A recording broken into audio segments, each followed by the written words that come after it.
rise for the pledge. I pledge allegiance to the flag of the United States of America and to the republic for which it stands, one nation, under God, indivisible, with liberty and justice for all. Roll, please. Trustee Foley? Here. Trustee Myerson? Here. Trustee Rickles? Trustee Chandler is going to be absent. He notified me. Trustee Prymark? Here. Trustee Ozak? President Gilbert? Here.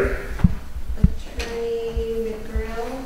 Yes, I'm here. Thank Treasurer Winsett? Here. you. Change it. Approval of agenda. Make a motion to approve the agenda as presented. Support. Been properly moved and supported that the agenda be approved as presented. Any questions on the motion? All those in favor? Opposed? Motion carried. No public hearing. Public comment on the agenda.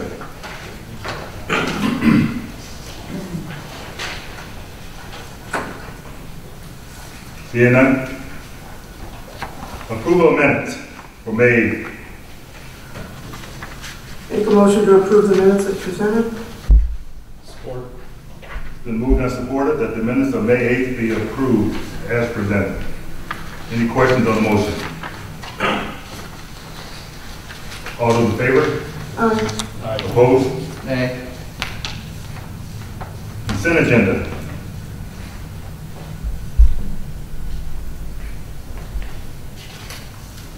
A motion to accept the consent agenda as presented. Second. It's been moved and supported that we accept the consent agenda as presented. Quick question. That's the difference between the check register last month and the approvals that council made. Okay, is that negative or positive? That's positive, that's a dash. Cool. No question. Any questions on the motion? Roll, please. Trustee Myerson? Yes. Trustee Foley? Yes. Trustee Rickles? Yes. Trustee Prymark? Yes. President Gilbert? Yes. President Adams, you have before you item A. I am proposing that we dedicate a street in the village to the late Reverend John Mack. There's a brief bio,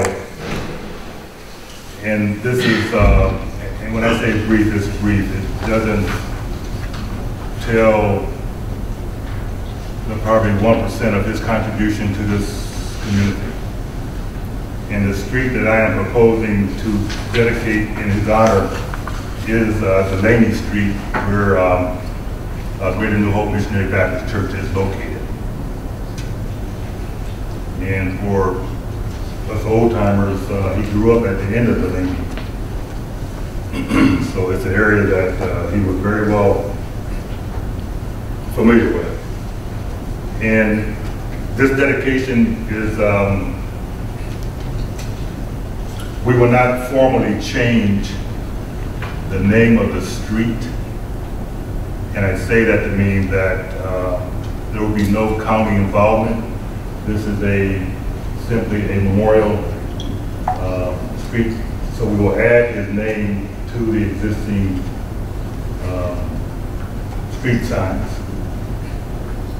And I would like to schedule this the same day, if not the same day, the same weekend as the annual John Mack Cancer Walk, which is August 11th.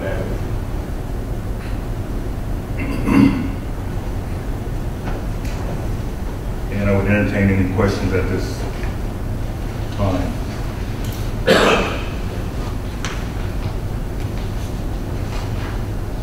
So the street sign would, it's just out of pure curiosity, so is it going to be the same sign, just kind of lengthen vertically and have something underneath it? On the Delaney side, that thing would stay there, and then a second sign would be added. And there's three locations: corner of Pasco and Delaney, corner of Health Delaney and the corner of Will and Delaney.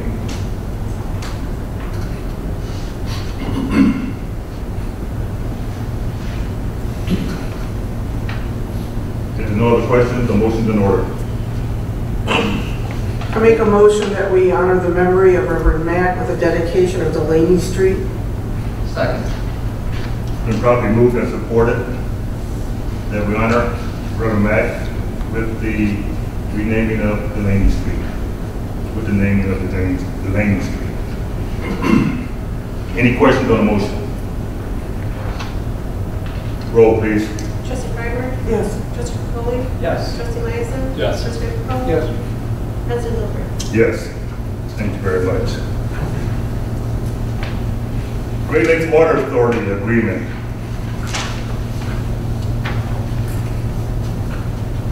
This is our standard agreement.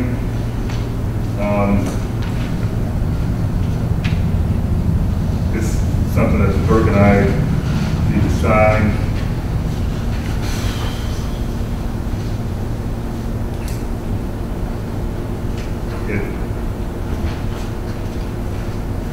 We don't have much choice. I say that because our only other choice is to find a different source of water. And there are no other choices. So with that being said, What's the length of the contract? this particular contract is, it goes through, 2 years? I think it's 2022. It's typically a 5-year contract. Submit? Yes, sir. 5 years? Yes.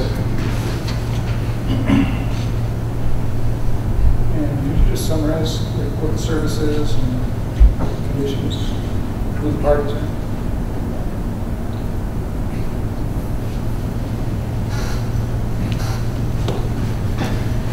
Good evening. This is a typical reopener. I believe your renewal was done last year or the year before, and GLWA just wanted all communities to be on the same cycle. So this is more like a contract renewal or a reopener, and it's on a five-year cycle, just like any other municipality. There are no changes in the conditions or the limits. Marcus and I met with them. We went over the contract numbers. Everything is matching the old contract. GW, that's the Great Lakes Water Authority? Great Lakes Water Authority Who took over Detroit? system, correct? Yeah, DWSD.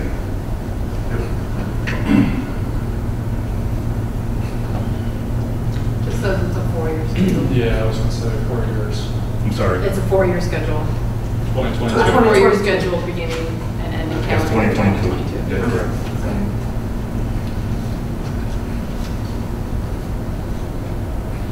Any other questions?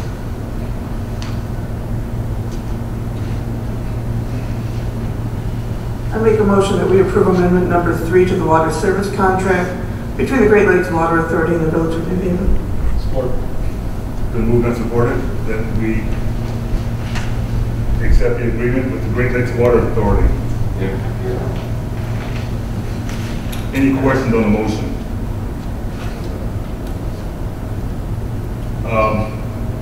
I don't have a question, but I'll take this opportunity to, our rates for the upcoming July cycle. The actual per unit rate was reduced by Like 947 to 860, something like Yeah. that. But the there was a reduction in rate. in rate, but our fixed costs went up. And that's how they typically do it. Yeah. They lower your rate, but they raise your fixed costs, so you just kind of balance out. So there's a kind of a wash. Yeah, it's which I totally don't agree because, we're doing what is necessary to keep our rates down, and they make up the difference by increasing your fixed costs. Any other questions on the motion? All those in favor? Opposed? Nay. Motion carried. We have a drain maintenance agreement with Macomb County Department of Public Works. And they have a matching program.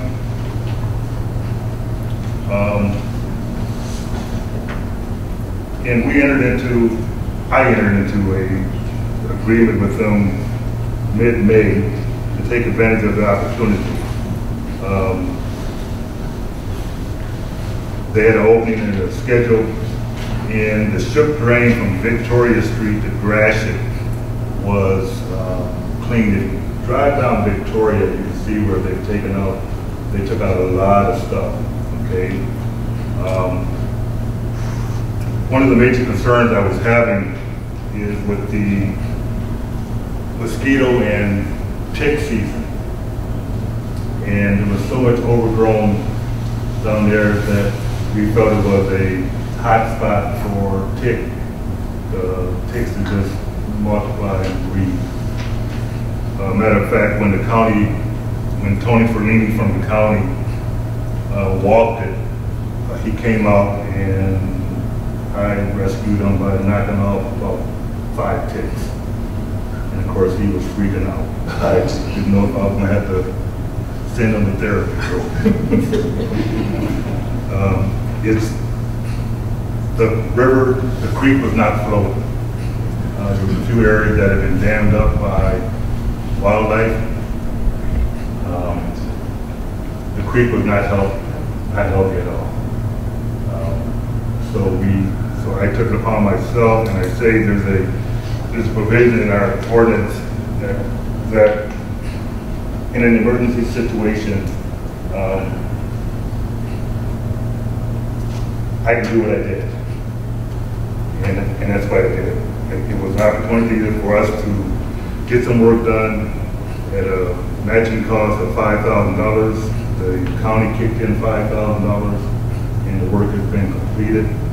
If you stop your car, you'll see that the creek is flowing now, and so it's doing what it's supposed to do. We just contacted today the DEQ because the drain that comes off of Park Street just east of the railroad tracks, that's a DEQ drain that the county has no jurisdiction over because we wanted that one cleaned also. When we get a heavy rain, the water that comes down Park Street goes under the railroad tracks and it crosses Park Street just past Mr. Kincaid's house and it floods. That drain is not flowing either. So we contacted DEQ today and we're trying to get them to take ownership of their drain. And if they won't take ownership, I'll be coming back to you and we will try to get someone in there to clean that up so it will flow properly. It's important that we keep these drains flowing. Now, they did 3,500 feet. I'm sorry. They did 3,500 linear feet. Yes. Wow, that's a good Yeah. price. They said that price, I know a few years ago there was probably 200 feet done when we were developing the triangle out here, and it was at a cost of $25,000. That was, and I don't know if Morocco was doing whatever he was doing, but we got 3,500 feet of drain cleaned out, and our portion is $5,000 So it goes from Victoria to the bypass, all the way, the whole distance. all the way. And when was this done? They did the work, probably, I think they did it about 2 weeks ago. Just recently. Yeah, you say the bypass, you mean right up by Gratiot? Yeah, As you so, said, the county, which is like somewhere in the middle there, didn't get done. I'm Like sorry? The county DPW did not get done? No, I didn't say that. The No, I said there's a fork on it. There's a fork off that drain that crosses Tart Street that is not going to show up on any maps or most maps. That is a DEQ drain. Before Haven, like west of Haven, Virginia? No. east of Hayden Ridge. The shook drain, if you're in the county GIS system, the shook drain, you'll see it from, it runs all the way through the village into the township.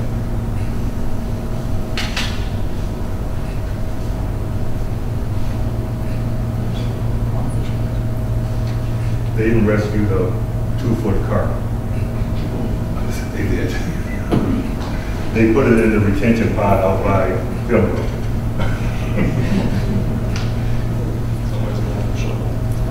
It was in a little pool area and it had nowhere to go. Just couldn't get anywhere. Okay, so that's, and I guess after the fact, I'm looking for authorization. Or just formal approval, let me put it like that. I make a motion that we thank President Gilbert for negotiating a $5,000 cost to clean up 3,500 feet worth of drain. Been moved and supported that we accept this maintenance match program from the Macomb County Department of Public Works. Any questions on the motion? Roll, please. Trustee Tribert? Yep. Trustee Meisel? Yes. Trustee Foley? Mayor Cole? Yes. President Over? Yes. If you're all aware, Macomb County is celebrating their 200th year, and as part of their celebration on June 21st at approximately 5:38 in the morning, a runner will be carrying a torch. I don't know, the starting point is, I think, the Macomb County Courthouse. And they have mapped out a 200-mile route throughout the county. I don't know how they got 200 miles, but they got it. Sometime on July 22nd, the torch will come from the city of Baltimore to the village hall.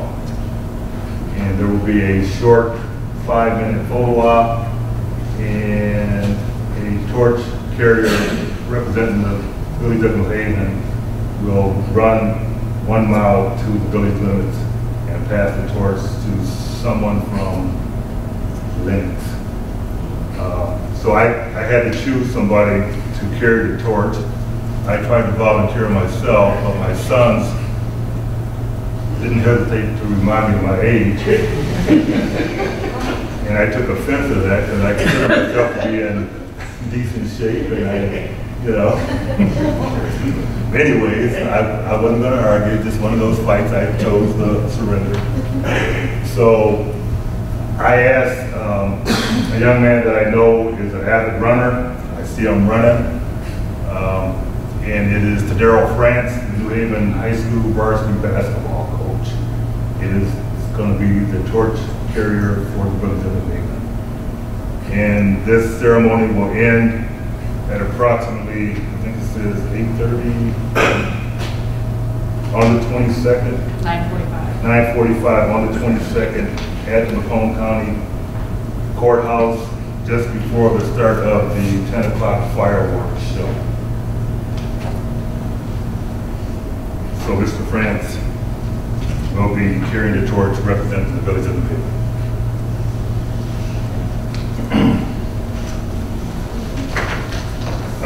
Street lighting, LED. We met with DTE just recently. Their rep and contractor that actually does the LED conversions. They informed us that the estimated cost they gave us last year should be slightly less than what they estimated. They should be coming out doing a on-site walk where we have situations where there's a power line that stretches from pole to pole with a light in the middle, where they can remove those and just go with a longer arm. They will be doing that. But sometime in the near future, when you see these trucks, I think Harlan is the company that's going to do the actual work. Yes, yes. Yeah, the work isn't done by DTE, they sub it out. And as part of the contract, we get back, there's a lot of energy credits that we receive back. So it actually keeps our costs down. And I think you have in front of you. And the actual payback for this project, as discussed last year, was approximately 2.5 years that we will recoup our money, and it will reduce our annual street lighting just a little less than half. So that project should be starting sometime in the next few months. But with that being said, we looked at the tape, and while we thought we had formal approval last year, the tape doesn't reflect that we received formal approval from this board. I thought we did. Did you check different ones? Yeah, we kind of looked, and the motion that was made by Mrs. Pridemore, and it simply said to contact DTE. We have to look at the tape. I thought we had formal approval. So with that being said, the motion in order to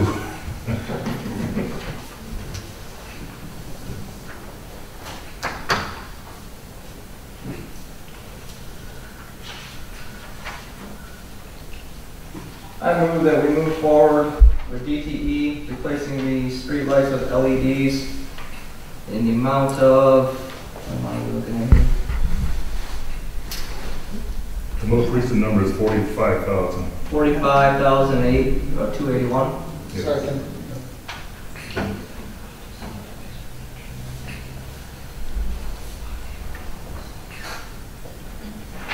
Second.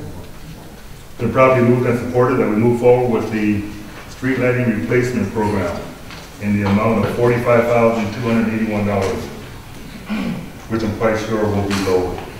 Any questions on the motion? Roll, please. Trustee Capelli? Yes. Trustee Vanderpump? Yes. Trustee Myson? Yes. Trustee Pridemore? Yes. President Hilbert? Yes.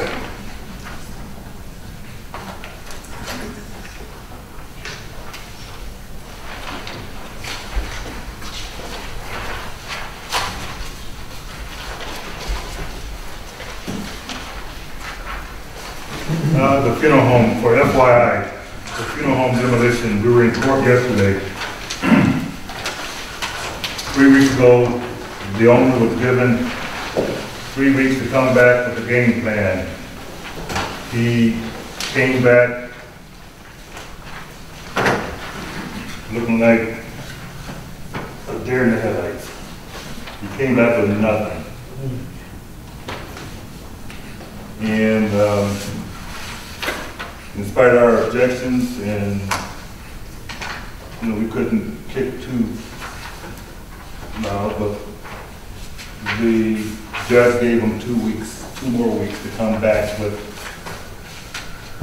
an estimate.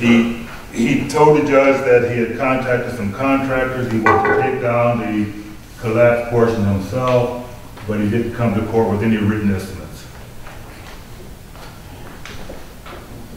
So the judge gave him 2 weeks to come back with written estimates, and he pretty much said, if you don't, then I will authorize the village to do it.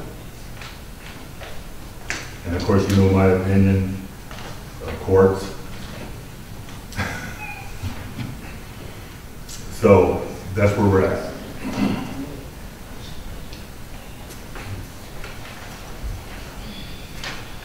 I was certainly hoping that yesterday we would have received the order that would have allowed us to remove vehicles and take down that back half. Unfortunately, we didn't. Item G. This is behind. We're still having an issue with this rainwater, this storm drain project. There's some issues that are outstanding. They're primarily on Division Street. The paving on Division, in my opinion, is subpar. There's at least 2 or 3 catch basins where the water can't get to the catch basins. You need about 3 inches of water before they'll actually start to drain.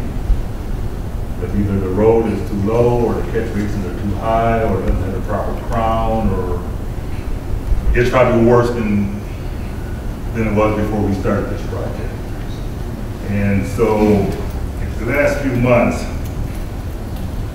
there's been a lot of talk between the engineer, Mr. Behan, and STE, and the paving contractor that did the paving work. Marcus has been in the thick of it. I've been involved in it to an extent.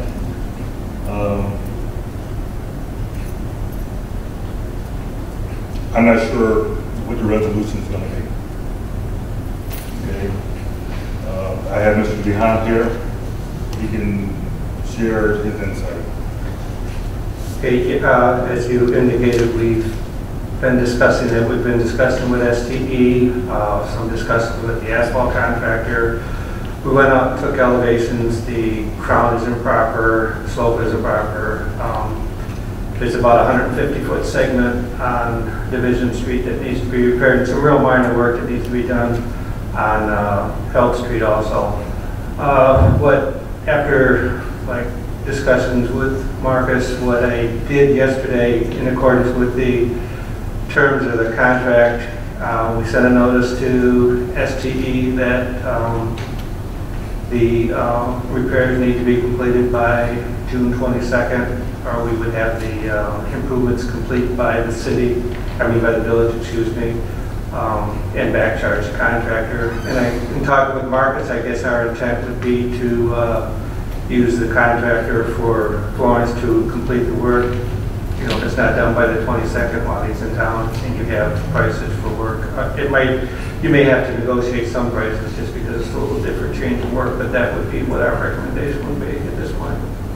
So that we can, construction-wise, that's the last item that remains to be completed.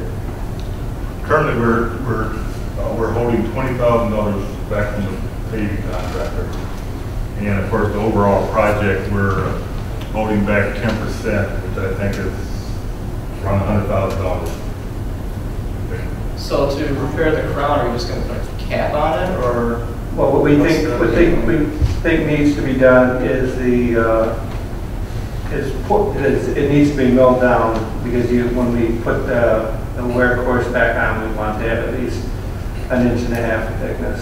So we would need to mill the pavement down and then basically cap over that 150 feet. And the other problem with it, when he paved it, it's kind of, even along the gutter, it's not like a uniform grade. It's got low spots, so that wasn't proper. And then at the catch basin, when the concrete was poured at the catch basin, the edge of the concrete is actually about 2/10 high, so that stops the water from getting to the basin. We may, there's a possibility, we may have to run like an 8-inch line and put another basin in there, but I think we feel that it's his responsibility, because if he had paved it properly in the first place, we wouldn't have that issue. So that's our position at this time, and that's what I indicated to STE. I sent an email last night to Mr. Addis' office, and because I need to bring them involved, as to, what we can do within our contract. I mean, if this goes out to a different contractor and it exceeds that $20,000, who's paying the difference? Do we take it from the general contractor's 10% that we're withholding? Or, so I need to know exactly, because it is certainly my intent that this contract, when it's all said and done, it's going to be as close to the original bid as possible. We're not going to eat any overruns because of poor workmanship. So, with that being said, we're still trying to get to that point where we can have a happy ending. And I hope that ending is in sight. And I won't hesitate to bring back to this board legal action against all necessary parties, because this is crap. Okay? You know, it's been 2 years of hell. I mean, a 6-month project is now into, you know, and there's enough blame to go around. Believe me when I say, there's enough blame to go around. Are there any other questions for Mr. Dehan? Chris, do you want to address the other item regarding the change order, or is that something we want to discuss with the attorney that we talked about? Of the change order that we just received the other day, you had an opinion on the change order, Sandy. You looked at it. No. This is the one that we just got, but that's 16 or 13 or 16? It's change order 13, and the pay estimate was 16, but there may have been some items that we need to discuss with the attorney as to whether we want to comply with the contractor's request, I guess. So I guess that's... This is the conversation when your schedule allows, okay? And just so council knows that I have instructed Sandy that when it comes to STE and Mr. DeHaan's firm, that no payments are being made. No further payments are being made, that this is all resolved. We have one check that's in the safe, and we just got a pay request for another, and we're not issuing checks. And if I got to take their money to pay the lawyer, that's what I'll do. So you guys need to coordinate your schedule, and we need to get together. Okay. Just give me a call whenever you're available.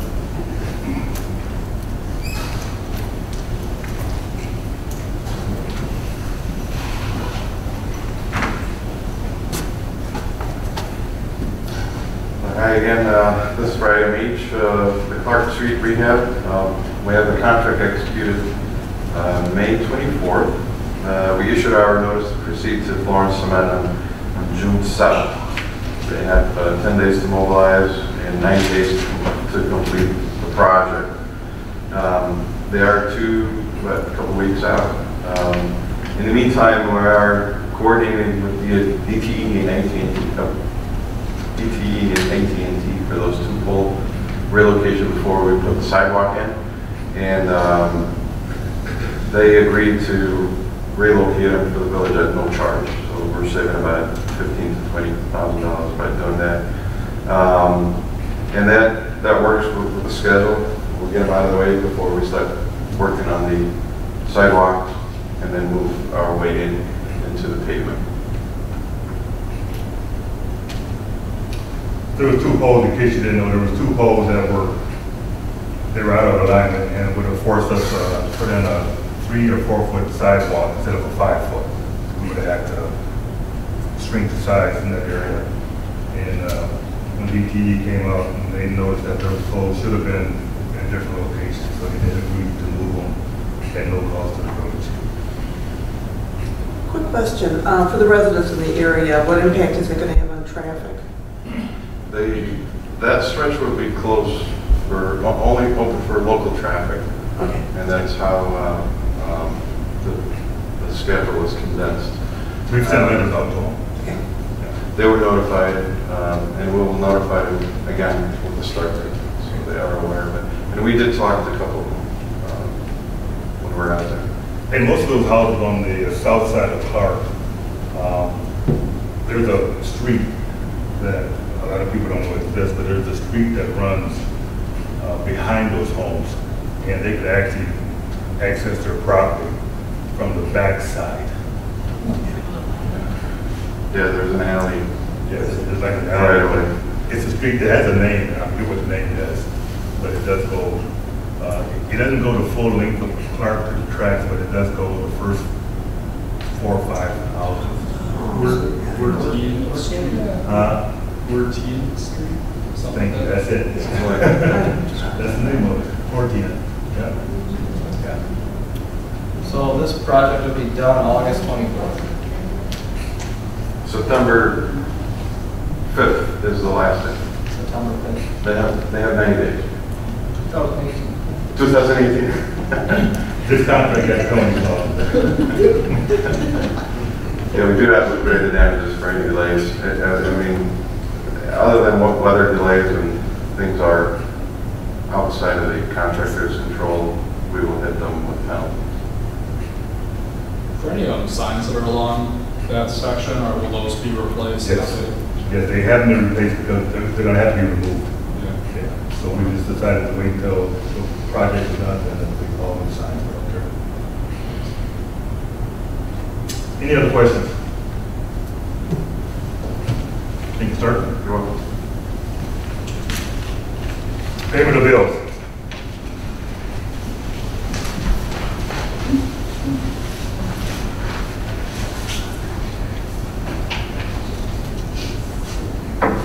I make a motion to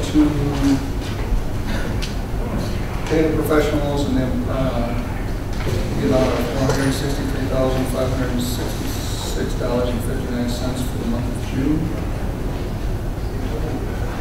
Period. Is that correct? You got anything else? We got paid. Or just do the total. I don't think it's just informational purposes. Okay. And for May in the amount of $2,475, totaling $166,000, $166,441.59. Support. Then moved and supported that we pay the bills in the amount of $166,041.59. Any questions on the motion? We get away so cheap in May. Can we do it again? There you go. You're right. That was a cheap day. Those were just the ones that were on the other approval. These are after. Oh, the okay, fact. after, Next. It looks good. It does, it does. Second motion. Any questions on the motion? Roll, please. Mr. Rico? Yes. Mr. Mason? Yes. Mr. Foley? Yes. Mr. Franklin? Yes. President Lewis? Yes. Madam Clerk. Clerk items just to be given, hopefully by June 28th or July 10th meeting.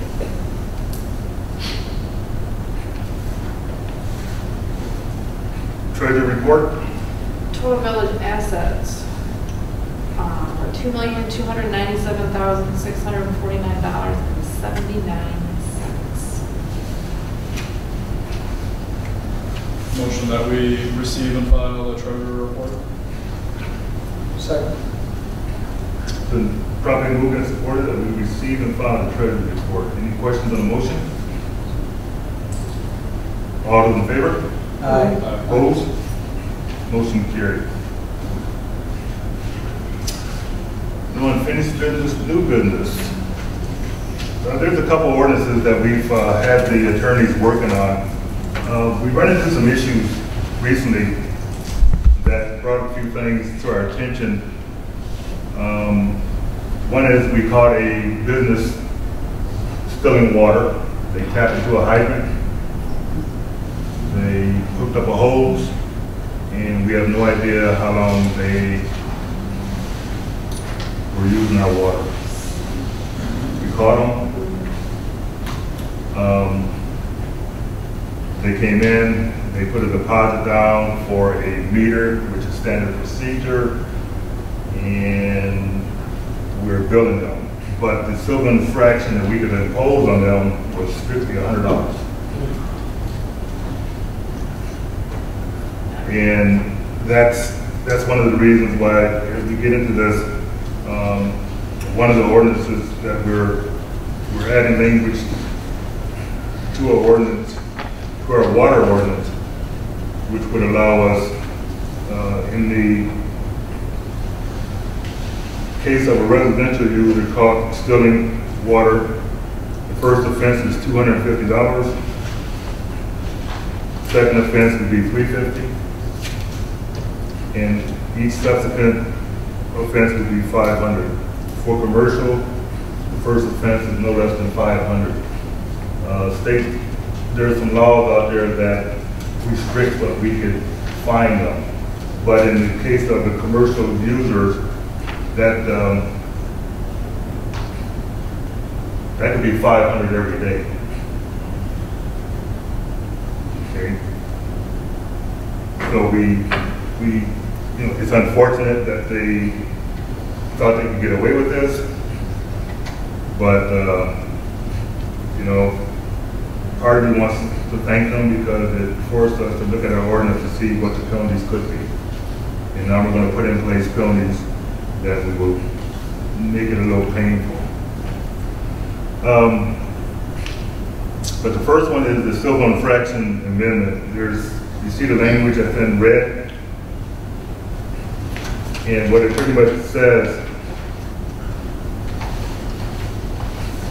you can read it for yourself,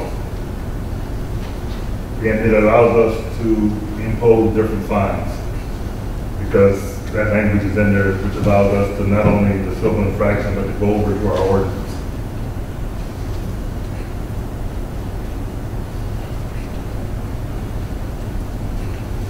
And this also allows us to not only the fines that are imposed by the ordinance, but we're also able to bill the individuals some other rates like our time and material and stuff of that nature.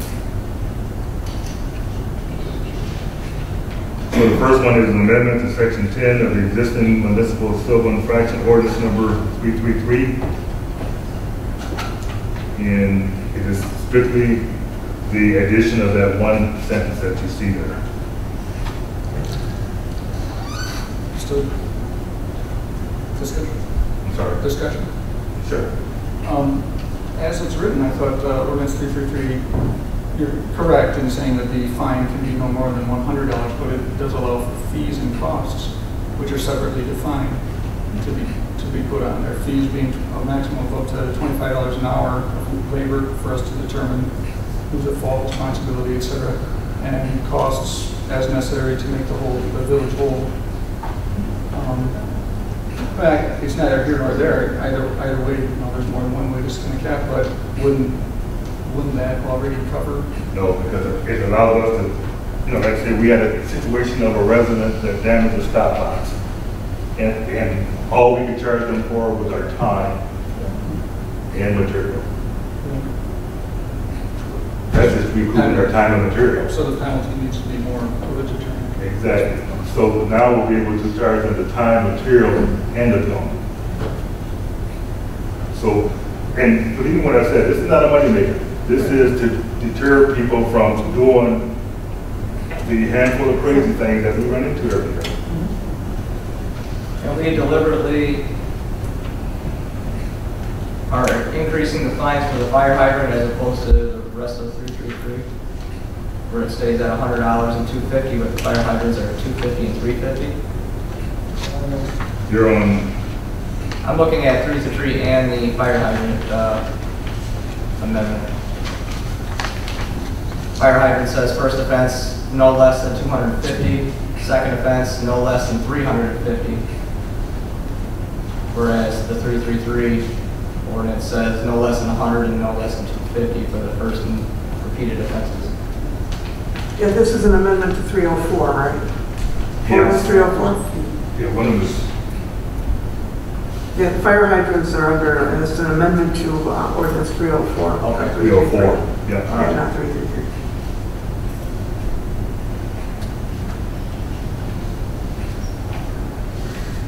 Mr. Adams, are these fines in line with what the court will accept? Or is this above and beyond that might get a court kicked out of court? Well, anybody can challenge a fine as unconstitutional or unreasonable. These numbers have been found reasonable in other places in Macomb County. And I also want to add just for a second that if people steal water, you can also make a criminal complaint. Okay? Now, I don't know who stole it. It's hard to prove who exactly stole water. Okay? But you also have that possibility for people stealing utilities. My original request was $2,500 for commercial. And I was informed by Mr. Addison's office that I will get it kicked out of court. That this is the range that you can kind of operate at. But again, you can do it week 2, week 3, day 2, day 3, day 4.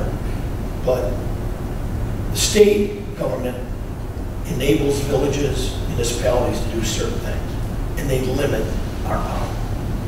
So we have to be a little creative to go to the limit of that. If we have to keep repeating it to keep building up that level, So this cumulative? it can be very cumulative. Okay. So what's your opinion, what's your will on item 8? And let me just share this with you. These don't have to be adopted tonight. You know, if you want to look over them for a month, and but is this something that we're working on? Because like I said, there's some situations out there. Matter of fact, let me strongly suggest that we don't adopt them tonight, because I want everybody to get a chance to read them. And if you have any comments, you can contact Mr. Addison's office by phone. Contact Mr. Addis by phone. And to see if there's something that we missed on this. I would actually prefer that we don't adopt them tonight. I said I would actually prefer that we do not adopt them tonight. Let's give everybody a chance to, you know. All right, and moving on, we're also putting in place some additional language to our grass ordinance, or noxious weed and grass ordinance. Right now, besides the civil infraction, we typically have either been sending the DPW out to cut grass on vacated residential properties, or we've hired private contractors to do that. And which we don't mind taking on that responsibility. But we were only being charged, and we were only charging them what our time. And so in checking with a couple of neighboring communities, they charge approximately $250 for a residential lot. And so the amendment to ordinance 323 is going to raise those rates up to the $250 level for the first offense, and $350 for the second offense, and $500 for repeat offenses. And like I said, this is strictly to deter these people from allowing their lots to go overgrown. Okay? We want them cut. This will also apply to residential lots that are owned by construction companies. I don't care who the owner is. Sure.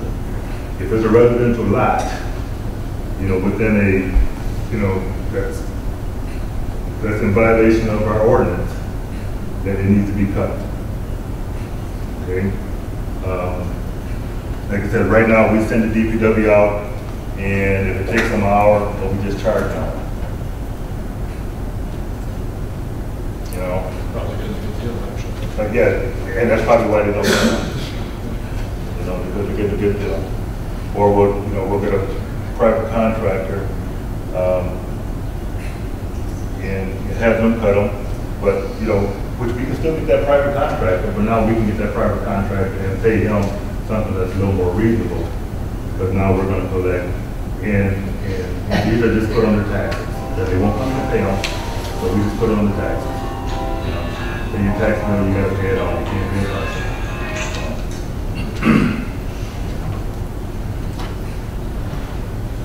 And the other one is, we talked about the water already. And there's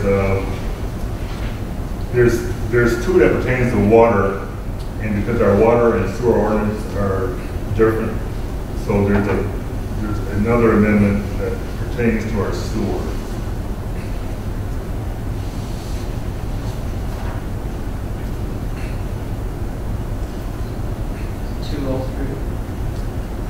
203. We've had firms come in and they attempt they illegal tap into the system or something of that nature. So we need to be able to get with them.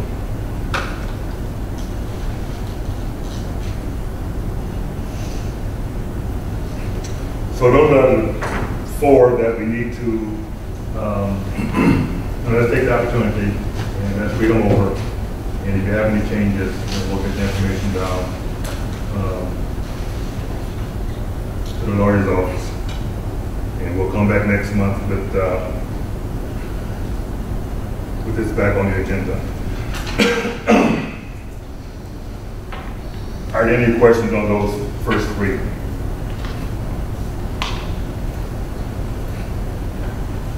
If not, moving on. Item D pertains to a resident was cited for having 2 chickens. And he was given a citation, and Mr. Benjamin informed me that this resident has medical documentation, suffers from, what's the military term? PTSD. And when he told me about the situation, I didn't know who the person, he didn't give me a name, and then when he gave me a name, I knew who he was. I've known him all his life. He recently retired from the military after 20 years. Did way too many tours. Way too many. He has 2 pet chickens. And he showed me his medical documentation. And I talked to his wife, I talked to his daughter, and they said since they've had those chickens, and he doesn't have a rooster, so he's not going to wake up anybody. He said he is, while he was doing fairly well, he is doing much better. And so what I'm asking you is for authorization, when these situations are brought to my attention, it's not someone trying to fire him. It's a medical situation. He showed me the documentation. He showed me the medical records. There's therapist comments that I'd be authorized to make these decisions. Isn't there a federal language about service animals? Yes, there is. And he was willing to go to court, and I know that this could have been thrown out of court and the whole bit. And you know, there's language about service animals, and it very well falls within that, that box. I think if there's already pre-existing federal law, we're just complying with federal law. And that's exactly what we're doing. But because our ordinance doesn't address it, I felt the need to bring it to council, let you know that when these situations arise, and when the documentation can be shown and proven, that we should do what we need to do to. Do we need an ordinance for that, to say that they have to present documentation? And we may bring back some language to amend that particular ordinance. Yeah, I would prefer that we do have something like that. I can, while I definitely respect the military member and what he went through and understand his need for it, I'm fearful that somebody else might try to exploit that. Yes, and that would not surprise me that if someone called tomorrow and said, I want to have a horse in my backyard. Right. Because... Was there a peacock on an airplane? Yeah, right, peacock on the airplane, yeah. Can we also start a registry of service animals so that if another neighbor calls, we could say, this animal is a service animal, and, with the homeowner's permission, we can divulge that information? That may not be a bad idea. It would be good to have a document somewhere. Yeah. Yeah. Okay. The is not good for public discussion. Was there a complaint made against this person, or was he just driving by? I think he was just driving by. I don't think it was a complaint, because I know both neighbors on either side, and they're all friends. So I don't know how Mr. Benjamin found out about the chickens, or if it was just an anonymous. They said, and my first thought was, you don't have a rooster, right? And he said, no, I don't have a rooster. So he took me to his backyard, and I saw the 2 chickens. And Some chickens. you just don't get a rooster. Chickens are quite good too, though. But yes, we will bring back some language where we could possibly amend and just make sure we're within. Let's see if we're allowed to establish a registry, just so we can, because we may not be able to because of privacy laws, but see if we can establish a registry. That would be nice. Item E, you see this packet of papers, I'm sure you guys all got it. House Bill number 5917, where someone, We didn't get it. Macomb County resolution. the Macomb, where we're asked to adopt the Macomb County resolution. Did you send out an email? It should have been in the packet. Did anybody else get it or no?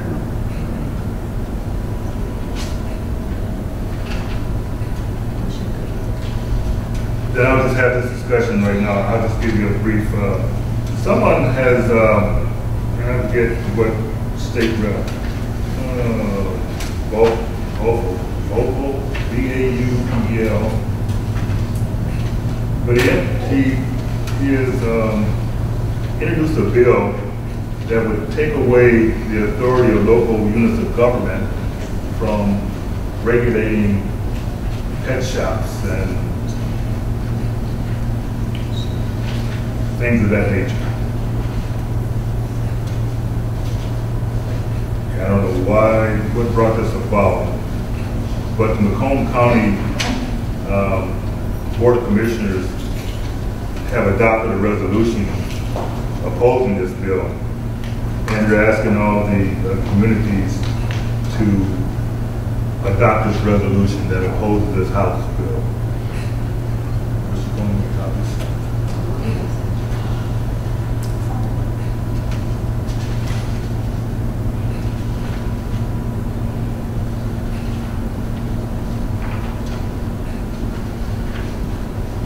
I think Sandy's going to make copies. Why don't we come back to this? Let's bypass this while she's doing that. I don't know how does it make a packet.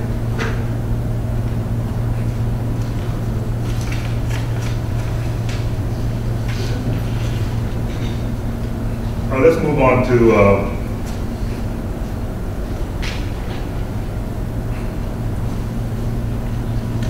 Mr. Meisen. Sure. So everybody received multiple emails from me with the zip files of, one is the draft language with the mock-up, so you can see in red all the verbiage, as well as another zip file which contained all the final changes, everything all finalized.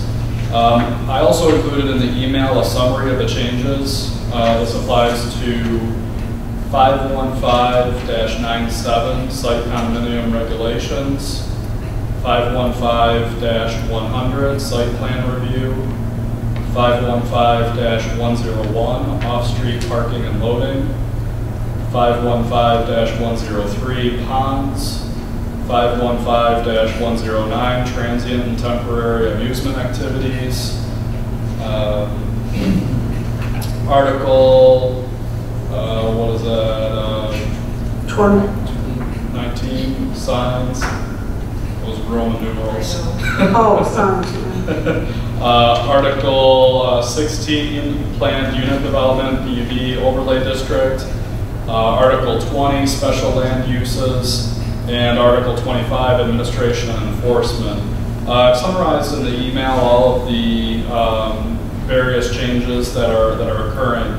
And basically, really to put it into, just to paraphrase it, the Planning and Economic Development Group from Macomb County, they actually were able to take the ordinance from E-code and actually download the entire ordinance into one Word file.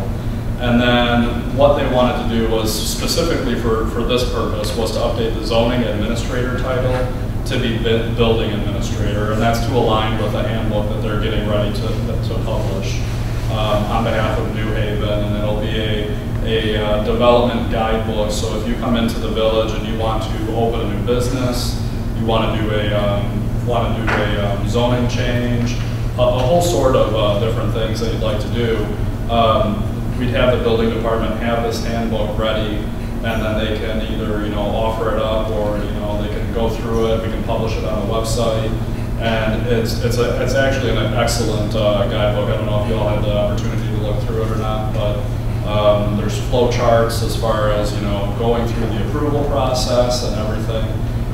So when they downloaded the ordinance as a whole, then they just go through and they do find and replace all of zoning administrator to building administrator.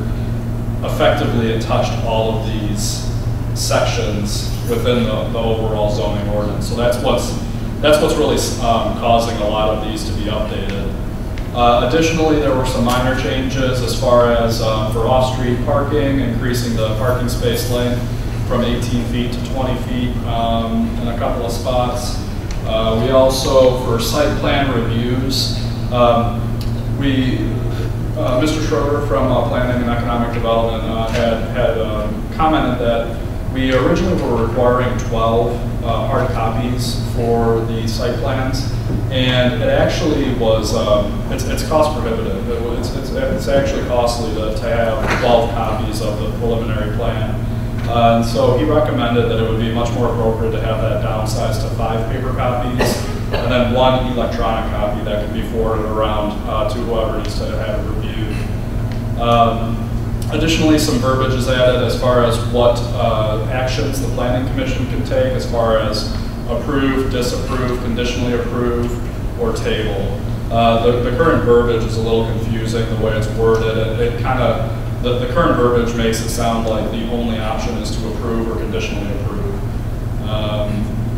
And then also, we've added some verbiage under the site plan review for after the village engineer, the building administrator, and the village planner has the opportunity to review the application and site plan, that then the Planning Commission would review the application, the site plan, any letters from all the different departments, the reports from the village engineer, the planner, and the village departments.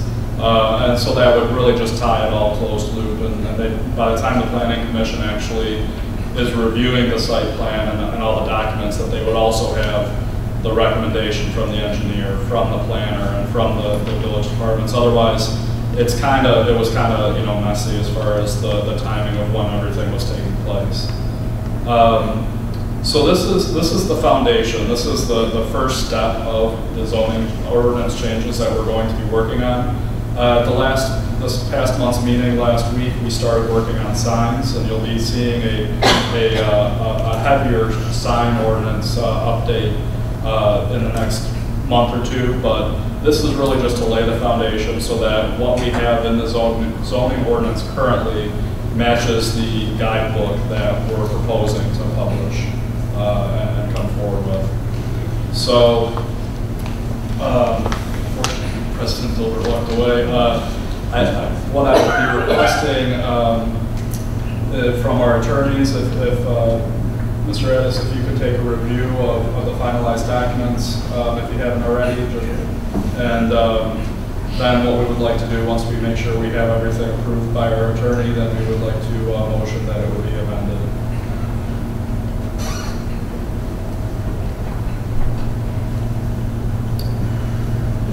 For the most part, these are minor changes as far as the titles and just kind of firming up exactly what the process is. Steps were being taken to streamline the process for any new builders. Does this also apply to commercial properties? Yes. Okay. Yeah, commercial, residential, all the different zoning types. Did you find a lot of conflicting language? in the existing? We haven't gotten that far into it yet. So, you know, right now, like last week's meeting, we looked at signs, and we obviously tackled the fact that there's 2 sign ordinances that are completely conflicting with each other. And so, you know, once we get this taken care of, or we have the foundation set, then it's really, okay, now we want to go through hardcore on each of these different big chunks and really make those in-depth changes. So a brief inquiry. So at next month's meeting, we're anticipating that we would take a vote to effectively pass a new ordinance to amend a variety of ordinances, right? Whatever the pleasure of the attorney and however we need to do this, if whether it's a passing of a new ordinance to amend the previous, or if we just vote to amend in place. I'm not sure exactly what that process is, but however we need to do that. However, whichever route we go, I guess my inquiry would be, because if and when we do amend ordinances, I mean, we have to publish it in the paper, and then we also have to pay, eventually we have to pay general code to update our online codified ordinances and whatnot. And I'm wondering, especially if generally speaking, these current amendments are somewhat, I guess, administrative in nature, yeah, generally kind of technicalities, I guess. Sure. I guess my question would be, I don't know how far you guys are out, and I know you said signs might be another month or 2, and I don't know how long and what other scope of stuff you're going to be looking at, but my question would be, why don't we save some time and money and effort and just wait until it's fully compiled, unless there are points of contention or anything that we want to hash out along the way or something. Otherwise, I have no objection to any of these changes. It's just right. Yeah, and I would think, you know, and President Zilbert, Attorney Addis, please correct me, but is it at all possible that we would be able to approve the amendment, but then withhold on the publication until we have the total package of the zoning ordinance complete? Like we could approve piecemeal? You can approve, but it won't be effective or enforceable until it's published. Okay, so maybe that might be a more effective route that we could take, where we could piecemeal the approval. The main concern with the Planning Commission was that we didn't want to hit everybody at council with all of the changes all at once. And the sign, I mean, even the sign ordinance, we're making a lot of changes where there's, you know, there might be a lot of discussion surrounding that when we do bring it to council. I don't want that to then take away from these, you know, these which are a little bit more mundane and, you know, easier to process. So if we could maybe piecemeal the approvals, and then we would just hold off on the effective date until we have all the zoning ordinances complete, or at least a good bulk of it or something like that. How long are you anticipating that to take? I think the overall process that we approved was 10 months for the review. So last week we had the discussion about what's the pleasure of the Planning Commission as far as what changes we want to make to the sign ordinances, and whether or not we want to allow pylon signs versus monument signs. And then based on that, Mr. Schroeder from Planning and Economic Development was going to put together a draft ordinance that we would review. If we approve it at next month's meeting, then the following month's meeting we would have to have the public hearing, approval, and then send it to council. So even just the sign ordinance, we're like 2 months out. The work that Planning and Economic Development would be performing was 10 months. So while their portion might be 10 months, it might be 12, 13 months by the time it goes through all the different steps. So the overall end game will be, the developer comes to town, wants to know what does he have to do to get his business on. We give him this pamphlet, and all these changes will make this accurate and factual. Exactly. So he can just go through, see the steps he's got to do, get them done. Exactly. The ordinance changes that we're discussing tonight will align with what's in the handbook, the guidebook. And then I don't believe that the development guidebook really has anything pertaining like specifically to signs or parking or anything like that, as far as what are the actual terms. This would just be the process, though, right? That's the process, the overall process. And it's a really great PDF. If you haven't had a chance to review it, I definitely would recommend it. And I know we're excited to actually publish that, because I think that's going to really streamline making the whole process easier when a business wants to come into the village, and they can just pull that up and it shows step by step what you have to do, who you have to get the approvals from. I can't say enough great things about what planning and economic development has done for us thus far.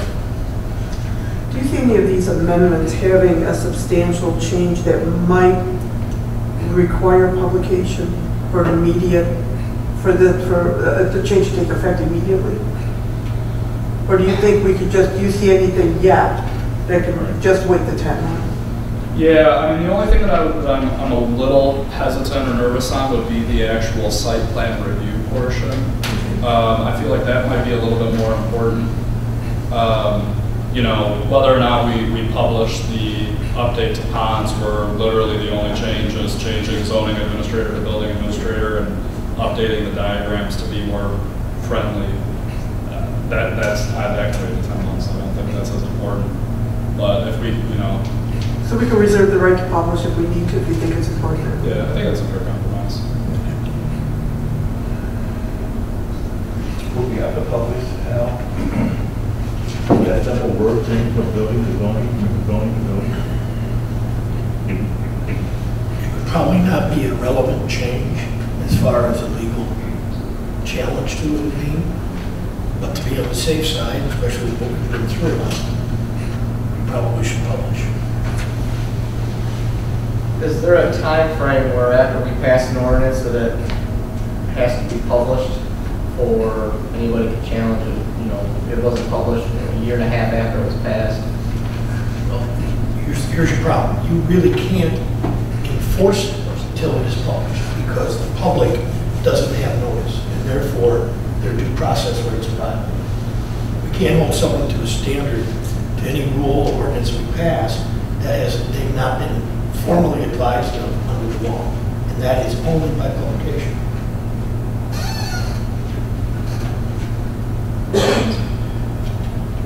So right now, Mr. Mason, Yes. I think the original intent was for council to adopt.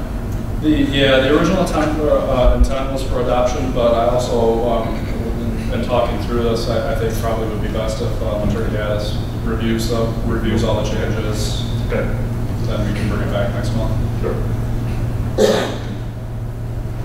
And I believe I already forwarded them to you as well. Yes.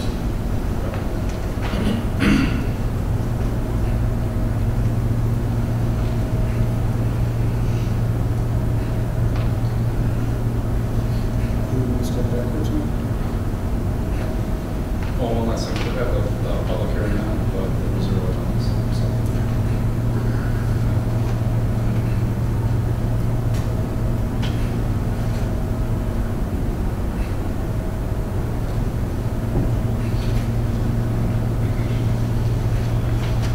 Is there any other discussion?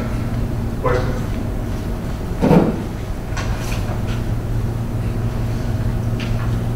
If not, let's go back to the Macomb County resolution. And I think in all fairness, we probably should table it, give everybody a chance to read it.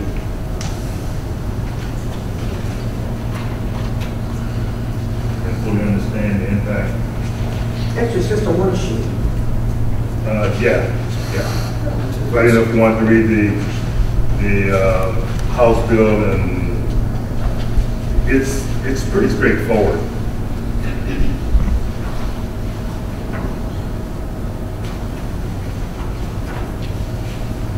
And we could, This is very easy. So in essence, it seems like the House bill wants to take away the local government's ability to further restrict sales and operations, whatever, of pet shops, as long as they comply with state standards. And it sounds like the county wants us to say, hold on, no, we don't like that. We want local municipalities to be able to put reasonable restrictions on as they see fit. That's what it seems like. yes. And this, we received a letter from the Macomb County Animal Shelter, whatever it's called. What's Mr. Randazzo's? Yeah. Macomb County Animal Control. Yeah. Animal control. And of course, he's the one that informed us of this resolution because they're afraid that what they currently do for us, they would not be able to do anymore. Because that's what we rely on for animal control. Did it say that we just passed that? Yeah, right. So we're in line with the county, and now this House bill may jeopardize that relationship. This House bill doesn't say that any pet store, any pet shop would be subject to any kind of governance. That's right. So it'd just be open season, you could Just breed open animals and, yeah, this is the. Puppy Well, milk and the they whole gotta thing. meet the qualifications of a qualified pet shop as defined Yeah, in but- section 5B, 1916 public activities. Who said the qualification though? Yeah, no. I'd be comfortable voting no. So, I mean, if you want to act on it, I would certainly welcome it. And if you don't, I would not have a problem with that. I make a motion to pass resolution number, we gotta get one from clerk. No, we're just adopting the county's resolution. We're just supporting. I make a motion to adopt county resolution, I believe, resolution R18-1569, a resolution opposing House Bills 5916 and 5917. Second. The property is moved and supported that we adopt resolution number R18-1569 as approved by the Macomb County Board of Commissioners. Any questions on the motion? Yeah, just so I'm certain, this House bill wants to take control away from the local government, and this resolution is opposing that. Yes, yes, that's the crux of it. Any other questions on the motion? Roll, please. Trustee Vanderpump? Yes. Trustee Fryerberg? Yes. Trustee McCauley? Yes. Trustee Myson? Yes. President Hilbert? Yes. Mr. B. Okay, so this next one is an ordinance I'm very excited about, however, I can't take credit for it. It was in discussion with Trustee Mason that it got brought up. I thought it was a wonderful idea, but just a few days prior to this meeting tonight, I realized that it wasn't on the agenda, so I just wanted to, I sent an email really quick to put a spot on the agenda, just so it would be on there. And without further ado, if Trustee Mason, if you want to go ahead and introduce it since. Well, so I don't want to steal Trustee Vanderkro's thunder either. He reached out and had some conversations with the local construction company that's working and building houses within the community, and it was really made apparent that our current tax rate is hurting sales. That they've had many buyers that have actually backed out once they get to the stage of closing and they see what the taxes are and the deals fall apart. Understandably, there's not too much as far as the millage rate goes that we have control over. We're already lowering it by 1 mil. And many of our taxes, unfortunately, when you really look at the breakdown, a lot of it is outside of our control. The majority of it is outside of our control. I've also printed off and included on everybody's desk a comparison of the millage rates. These are off of State of Michigan actually has a tax publication where they actually publish, what everybody's tax rates are.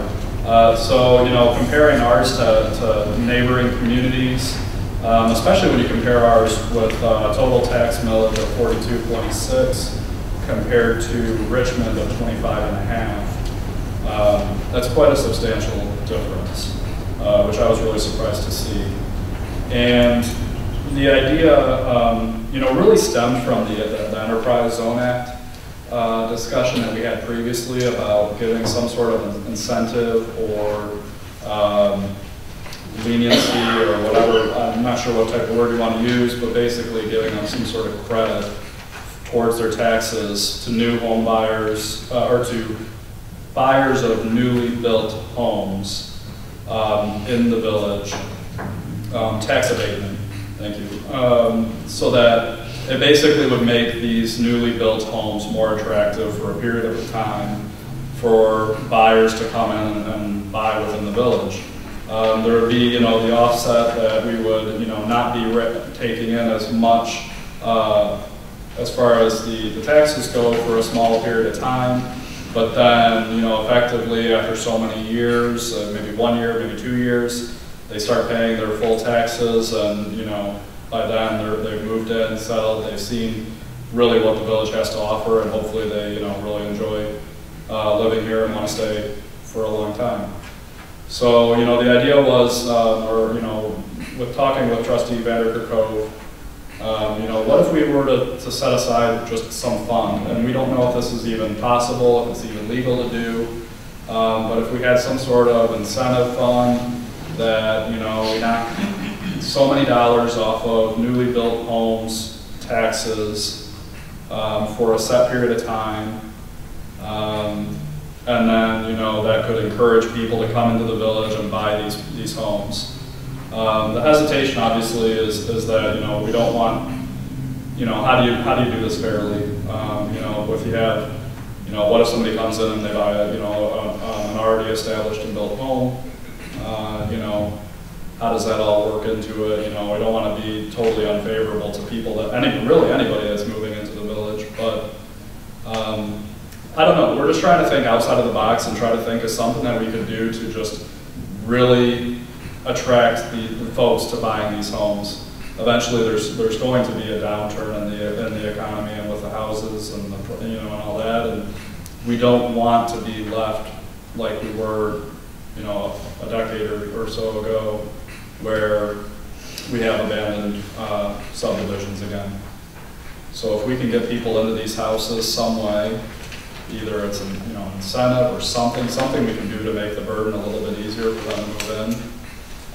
I don't know, it's just open for discussion and seeing what everybody thinks. So I did speak with, and this was just within the last few days, I want to say 4 days ago, I spoke with State Representative Yarrow about the prospect of the Neighborhood Enterprise Zone amendment in the state legislature, because that was where the holdup was, why we couldn't incorporate that as a true tax abatement. And he actually took it and ran with it and put a couple amendments together, which I didn't actually know until I just spoke with him recently, because the first one got shot down. I'll spare you the details, but there were some holdups, and he actually took a couple different approaches. But regrettably, he informed me the last 4 days, it looks unlikely with the current lot of representatives. He's hopeful that perhaps in the next session there might be some traction, but he said, don't hold your breath. I'm just going to be honest with you. So the Enterprise Zone Act, the adjustment at the state level looks unlikely. So what I was hoping to do here, if it's legal, if it's even legal, I did ask, I reached out to our legal counsel, but I haven't received a direct reply to it. And so if it's legal, I was hoping that we could offer basically a incentive, a cash incentive. So when somebody builds a new house and they get all the permits pulled and everything's done up to spec, there's a structure in place where it didn't used to be, and they pull a permit. The permit is issued by our building department, a certificate of occupancy, and they're living there. They come to the village, they show us their, you know, all their documents, and we strike them a check for, and this is just open, you know, just to put a number out there, just say $1,500. And I think that's enough where people would say, wow, that's impressive, I like that.